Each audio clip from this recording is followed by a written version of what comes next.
Radio in motion program loading in 3, 2, 1. Program activated. Attention everyone, the unpleasant noise you are about to hear coming from your radio is not a mistake. Okay, first things first, what is your name? This is Big Sonny playing the best of the 90s and beyond. Are you ready for this? Yeah. Radio in motion. Please do not turn off your radio, but turn up the volume on your receiver as high as it can go. All right, ready, here we go. Radio in motion. All right, welcome back. You're listening to Radio in Motion's Country Freedom. And the reason it's Country Freedom tonight, well, because, hey, I admit, along with 90s and rock and roll and 80s music and some modern pop culture sort of hits on the charts here and there. I don't know, music all sounds the same nowadays. But yes, I did grow up around country. And there's some pretty cool country out there. So yeah, every once in a while, country's going to pop up on my show. But first, thanks for joining me for another episode of The Ugly Truth. And the ugly truth is, I think freedom of speech is one of those phrases that just gets knocked around and assumptions are made. And frankly, I think it's something that people end up taking for granted. And it's also something that I'd like to talk about, and I'll get into it. You know, we live in a world where, look, technology is always moving pretty quick. And, you know, I talk about social media a lot, and the fact that even just the early inception of the internet, you know, I feel like it was almost given to the people as a bit of a mistake or a side effect. And in some ways, the same people who gave it to us, which really is the military and the government, of course, you didn't know that? As if it wasn't designed for them way back in the day of a way to communicate. And I feel like we're being punished in some way for using that form as such an amazing peer-to-peer communication tool. But first, I would like to talk about what sort of sparked this. Look, just in general, I feel like freedom of speech is always being challenged, and there's a lot of the wording that gets used these days that I think is problematic. There's misinformation and disinformation and hate speech. You know, speech is speech. I'm sorry. I'm not saying that there aren't things that people say that hurt others, and I'll get into that too. And I think there are ways we can help make that better. But the fact is, there is only speech. And, you know, along with the elites in the government and politicians, I hate to say, some of the most annoying people that tend to use that phrase, and they're always on the wrong side of it because they don't know the weight of it and what they're saying. Yeah, well, it's Hollywood celebrities. What can I say? And I think especially the past 10 years or more, 5 years for sure, whether it is about politics or during COVID and chiming in on things that if they're going to have a go at me that I have no idea what I'm talking about, that I'm just a conspiracy theorist, and that it used to be researching and doing your own research and being knowledgeable about facts was a good thing, but now you're just a conspiracy nut if you're on the wrong side of especially what Hollywood thinks. So what sparked this was Whoopi Goldberg from The View. This is nothing again against Whoopi Goldberg. You know, I grew up as an 80s, 90s kid watching her, and I'm separating the actress from the person, you know. Of course, I can still watch her movies. I'm sure in her heart, of course, she only has good intent, as everyone on The View does. My only problem with The View, and yes, by the way, I think that show is being canceled. I'm not smirking to be rude or a hypocrite when I'm talking about freedom of speech and I'm trying to quash The View. It's that The View never really had both sides of the story. That was the problem, and there was a time when that was okay, but I think there is a shift out there, and it's changing, and The View, when it really only is one view, and their side of the view, I don't think anyone wants to see that anymore. So it was on a recent episode, Whoopi Goldberg, you know, was challenging sort of freedom of speech, that people just always use that, freedom of speech, I can say what I want. And then she said this, and I'm not going to show the clip, probably get demonetized if I'm on YouTube. But basically she said, some speech is not okay free speech. And that's problematic. I guess she solved the debate over what is free speech. Is free speech absolute? I think it is. And then she went on to say, everybody has to agree on that there's certain kind of speech that's not okay. And look, that's a pivotal thing, and that's the trick, isn't it? Everybody has to agree, and that's the problem. Who agrees? Who decides? Who decides what's acceptable speech and what's not? When speech is right or wrong. Is it wrong when it offends you? And again, this is the thing. I'm always happy to have a debate. Don't listen to me. Listen to me, and then go find your own facts. Make your own opinion. Make your own decision. That is the right thing. And if anyone's arguing with you and they don't tell you that afterwards, then, I think they're not on the right side of open debate and free speech, which is really about having a conversation, especially with people who may not agree with you, but you can't stop them from believing what they believe, especially if there are facts that are indisputable. People will still argue over those. So the thing with Whoopi Goldberg is saying that everyone has to agree on what kind of free speech is right or wrong. And I'll say the problem with that is if this is just about feelings, then we're all lost.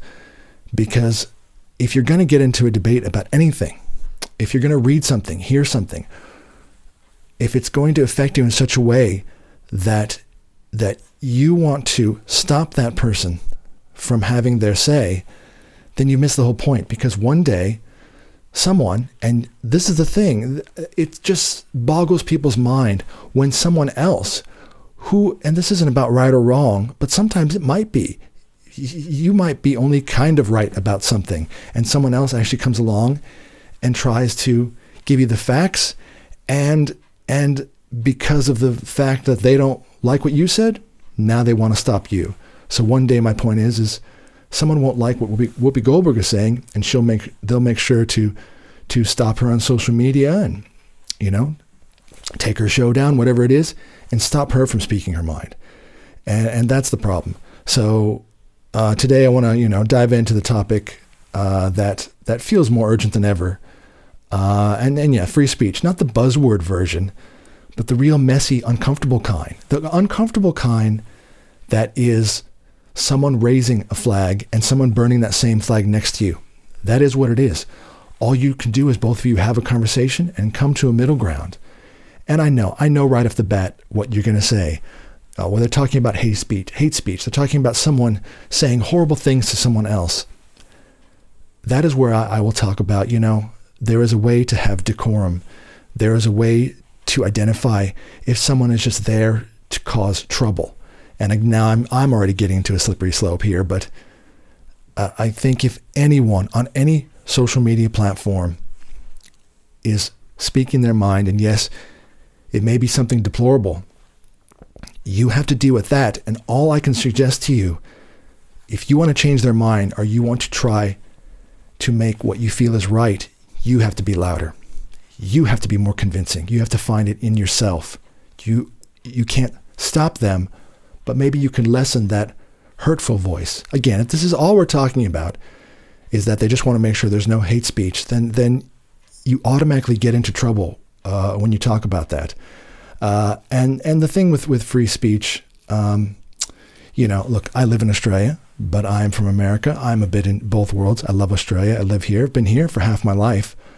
But I still recognize that you have to understand in the U.S.A., it's a little bit different than every other country. And again, you can debate me, but, look it up yourself. Whether it's the U.K. or Australia, every country, you may just assume that you can say what you want. And yes, there's plenty of rallies here in Australia and people picketing and having their voice. But you don't realize, especially in Australia and the UK right now, behind the scenes, your politicians and your government are making sure to try to find ways based on these phrases of hate speech or trying to quash certain points of view because they have decided it's wrong. And the fact is you will lose your freedom of speech. And I feel like the U.S. might be the last bastion of keeping that, because here's the one thing. And again, you'd be like, typical American. But I'm just being honest. in America, it's not just a cultural assumption. It's a constitutional right. And again, I'm sure you could show me something, a document from the UK or Australia in some sort of mandate. It's not the same. I don't care. It's not in your Constitution. The First Amendment in the U.S. Constitution is freedom of speech across all. And again, unlike other countries, which may claim free speech, they lack the explicit protected legal foundation. Even controversial or offensive speech is protected, and you have to live with that so that you can still have your say. Because once they go after the hate speech, someone may decide one day your hate speech. You may be against Ukraine. You may be for Hamas or against Israel. Oh my God, yes, I've jumped right into that one. So depending on who's in charge will decide whether you're right or wrong. And they'll allow one side and not the other. And that's happening as we speak. And yes, I'll be honest, especially when it comes to Israel and Gaza right now. A side has been chosen and the other side has been assumed misinformation or hate speech. And that's not how you're going to get there, folks. That's not how you're going to do it. I know this protection, it creates tension, but it's also a strength that forces ideas into the open. You have to make sure to convince the other person through a positive way, through an open discourse and discussion. You can't throw them in jail. You can't put tape over their mouth. And now that's a physical way. Well, the Newtown Square, you can't put tape over their mouth. You can't arrest them. But what you can do, and what the government can do, or anyone in charge, anyone with the money, anyone with the platforms, they can put tape over your mouth by stopping your posts on social media, Facebook, X, YouTube, TikTok. That's the Newtown Square, and that's where they'll get you. And that's what these laws, especially in Australia, I know, I'm not going to get into it. There's laws about YouTube and age restrictions with young kids. It starts off sounding good and protective, but it's a slippery slope until it comes to you as an adult who's trying to decide for him or herself. You have earned that right to decide for yourself. But if someone says, no, you can't, you're no longer in a free country, and you no longer have freedom of thought. So here's the danger of labeling speech as hate or misinformation. The terms hate speech, misinformation, disinformation, these are increasingly being used as tools to suppress dissent or uncomfortable truths. Like I say, if you're on one side of Ukraine or Russia or Israel or Hamas, whatever it is, if you're on the wrong side of it, you're hate speech. And that can come down to anything. And that's the problem. What can I say, folks? Life is hard. Buy a hard hat. I know I'm immediately canceled. I'm a heterosexual white male. I'm the devil. But don't ever assume until you've walked a mile in someone else's shoes, anybody, man, woman, or child, that you don't know what they've gone through in their life.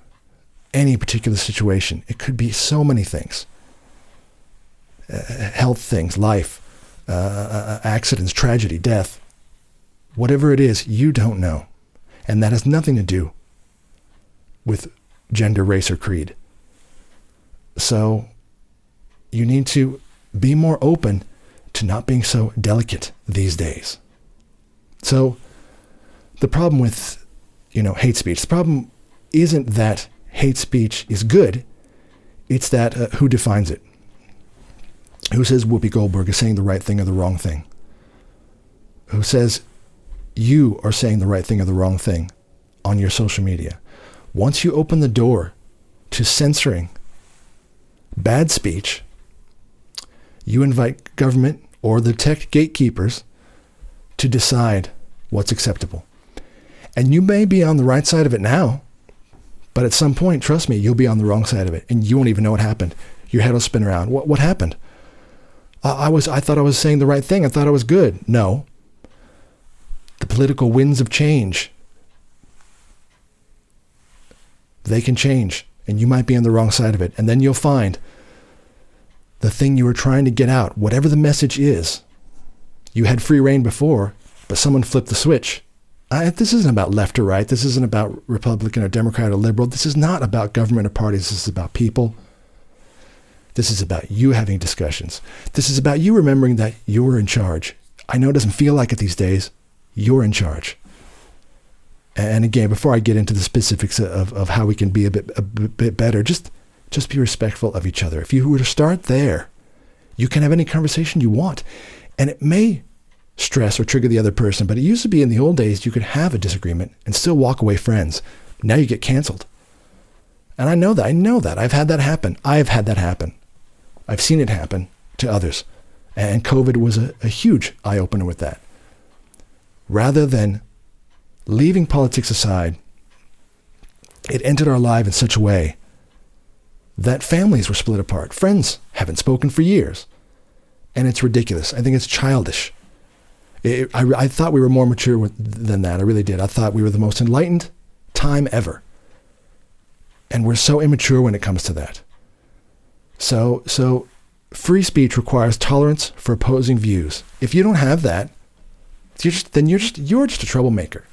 You're just out there on the fringe for yourself. You're selfish. You want to make noise. You want to look cool. You want to be an activist. I don't get off on activists. They're so boring. They're not changing anything. And I don't mean someone out there who has a voice and who's speaking their mind. That's different. Someone who just does ridiculous pranks to show off. You're a child. You're a child. You know, a truly free society must allow speech for both the person who raises the flag and the one who burns it. I mentioned that before, but it's as simple as that. And you have to find a way, both of you, to explain why and to try to understand it. And that's the best you can hope for. And even if you come out of the other end, and I do believe that everyone, even if they're so divisive, you learn something. Everyone learns something. And if you're not learning something, you need to find a way to do it. But if you come out the other end and you haven't come to an agreement, which is mostly the case, you can still treat each other with respect and as a human and completely disagree with them and not even like them. But how you act, how you treat them, do unto others as you've had done unto you, pretty simple saying, is how you can still have a fierce debate and come out the other end with neither side feeling so triggered and stressed.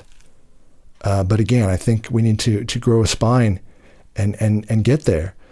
Civil discourse should be, especially for young people, it should be modeled, especially to younger generations. Disagreement isn't hatred. Debate isn't violence.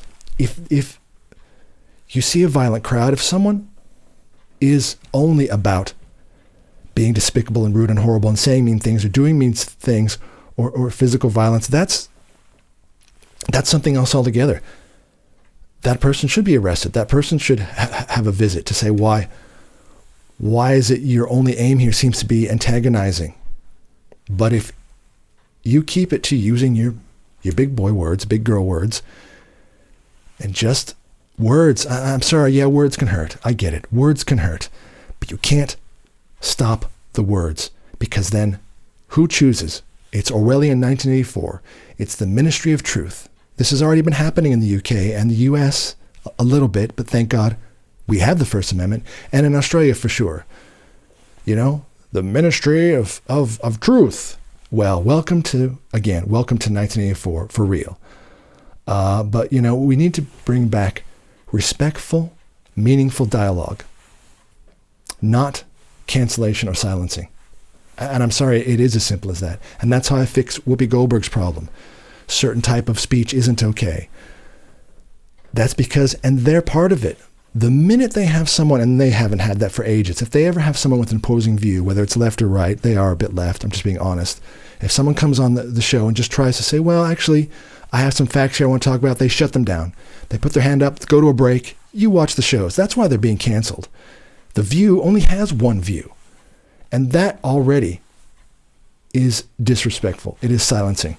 And Whoopi Goldberg thinks she's the champion, but she doesn't get it. She is a silencer because they're saying things that have an emotional response. I'm not Whoopi Goldberg. I can't imagine what she's gone through.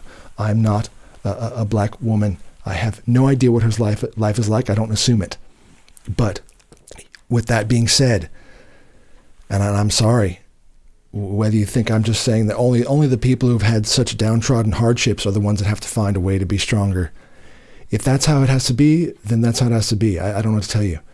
She needs to find a way to be stronger and allow an open discourse rather than shut it down. That's why their show's shut down. Simple as that. And I was talking about social media before. Something as simple as the printing press in 1776, it held significant power as a tool for disseminating information and shaping public opinion in a time during the American Revolution. That was huge. To get your voice out. That was the internet. Paper. Yes, the newspaper. Before, God knows, mainstream media just became filled with just a bunch of, talking hair pieces and shills. And I'm sorry, they are. They are not. They're not representing journalism. They are not journalists. The guy or woman who's sitting in the studio talking to you, they're not journalists. They have been given a piece of paper to read. And if anything goes against what might be on the next ad coming up, say like, I don't know, Pfizer or something, oh my God, they could never talk against the one who's feeding them the cash. So yeah, they're not journalists. But there was a time when something as simple as the printing press and newspaper, helped to spread revolutionary ideas, contributing to a sense of shared identity amongst, America, which was spawned from that, from saying, we don't want to be ruled from another country. Yeah, that's the American in me coming out. Again, I love Australia and all, but we did decide we didn't feel like being ruled by a monarchy from a land far, far away. But yeah, so that's how the simple idea of communication and speech was being revolutionized. Now, that power is being clamped down through algorithms, content moderation, shadow bans, and government pressure on tech companies like YouTube. And YouTube, they're not the best. They usually fold, but even they are trying to hold their ground.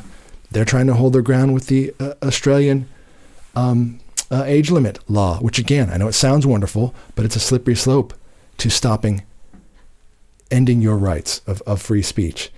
And even YouTube, which is partly a shill, they're trying to hold their ground. But yeah, platforms like TikTok, YouTube, and X, they're becoming the modern day public squares. And, yet they're often not held to the same speech protections. The digital town square, it has to be protected just like anything else. But yeah, we need a huge cultural shift from control to conversation. I'm tired of control. Yeah. I lived in Melbourne, Australia through COVID. I want to move away from control, and I want to have more open conversation. Politicians and elites, they increasingly want a control of the narrative, not public debate. What politician, rare, really wants public debate? They want to go and put on a good show. They want a good show so they get elected and they get paid. And so when they retire, they still keep getting paid. It's not a good look. And yeah, Hollywood's part of that. Whoopi Goldberg, that mentality is part of that, calling for limits on speech. It's reflecting a larger, cultural trend, equating to personal offense with harm, and then using that to justify censorship. Again, you got to grow a thicker skin. We need to raise citizens, not followers. Citizens, you're part of the conversation. It's your home, it's your children, it's your neighborhood. You have a voice.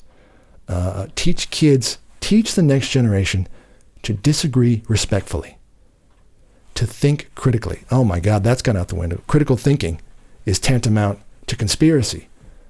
Well, I'm sorry, folks, until I lose my mind, I'm going to keep thinking critically and grow thicker skin in difficult conversations. Walk away. If you're not ready to deal with that, then walk away. It doesn't mean you've backed down. It doesn't mean you're a coward. You can fight another day. Find a way to fight with your words and try to convince that person to get on that wave, the better one. And again, hopefully you are. If you're someone who's trying to raise terrible things, you're like, what about those people, Sonny? You haven't talked about all the terrible, terrible people. Again, I don't know what to tell you. As much as the world is filled with people full of inherent goodness and values, there are bad people. I can't stop that. All I can tell you is you have to be better. You have to rise above it. You can't just say, silence them all, silence them all. Do you hear what you sound like? It's not a good sound. So again, just to end this, it's not about left versus right. It's about people versus control. Free speech is essential, not just to liberty, but to human connection and mutual growth. And a little bit what I said about the internet in its early days, it was, sort of a military technology, and like anything, sometimes necessity is the mother of invention, whether it's war times and amazing medical technologies come out of wartime. Of course, it spills over to the people. You can't help that. So again, I don't think the internet was ever really intended for us. But what can I say? In its initial concept, what a great tool. I've always thought, what a beautiful thing to communicate across the world. The ultimate peer-to-peer communication. We can chat to each other, and I can talk to someone in Russia and Australia and the U.S.A. and the Middle East, everywhere, and I can find out from that person, not their politician, not the government, not their president, not their king, to them. And I can say, what's happening there? What's happening with you? How are you feeling? That's power. And that's what they're afraid of. And when I say they, I know exactly who I'm talking about. I am talking about the oligarchy. There's money behind the money. If you think of a billionaire, Elon Musk, there's people bigger than Elon Musk you don't even know. I'm not a crazy conspiracy theorist. And you can look a lot of these people up. Of course they're there. And that trickles down to the politicians they have in their pocket. And it's not always just about money. Hollywood runs the same way. Usually they've got dirt on someone. What can I say? Everyone makes mistakes. Don't make a mistake in Hollywood or government, because they'll keep track of that. They'll make sure. Yep. Well, hey, you can start dissent, but we're going to pop this out in the news and see how you like that. So again, it's not for them. Social media is for all of you. And they're worried about that. They are. They can't stand that the tool that they wanted to use for themselves became the communication tool that brought people together like no other time in the universe. And that is a beautiful thing, but it's turned a bit sour, and it doesn't work if it's not free and open and you're able to speak your mind. So, yeah, what can I say? Free speech isn't about protecting speech we like. It's about protecting the kind we don't. Sorry. Because once we start deciding what speech is acceptable, we give someone, a government, a company, a celebrity, an algorithm, the power to silence anyone, including you. It can silence anyone, including you. Just wait. You'll know it when you see it. It's not about hate. It's about honesty. Sometimes the truth hurts. It's about disagreement. It's about the freedom to think and speak without fear. Imagine that. I'm sure you feel that in your heart, but do you feel you can do that on social media without getting canceled? I bet not. We can't grow as a people if we're not allowed to talk, debate, and even offend once in a while. I'm sorry. If you haven't offended someone at least once a day, you're not living. That's why comedy, there's no comedy movies anymore, barely. I'm going to go see The Naked Gun. It won't be as good as the first, but my God, I'll be happy just to see a comedy that probably asks, can I say this? Can I joke about this? Am I going to get canceled? Am I in trouble? I tell you, if you can't laugh at yourself and the human condition, then you should really just stay home. But yeah, so the next time you hear something you don't like, don't shut it down. Challenge it. Debate it. Or just walk away. Because freedom of speech isn't just a right. It's a responsibility. And right now, we all need to show up for it. So anyway, That's my take. Thanks for listening. If this resonated with you, share the episode, leave a comment. I'll put this up on YouTube and Rumble and Spotify. And most importantly, keep the conversation going. All right. More great music up next on Radio Motion's Country Freedom episode tonight, right after a word from our awesome sponsors.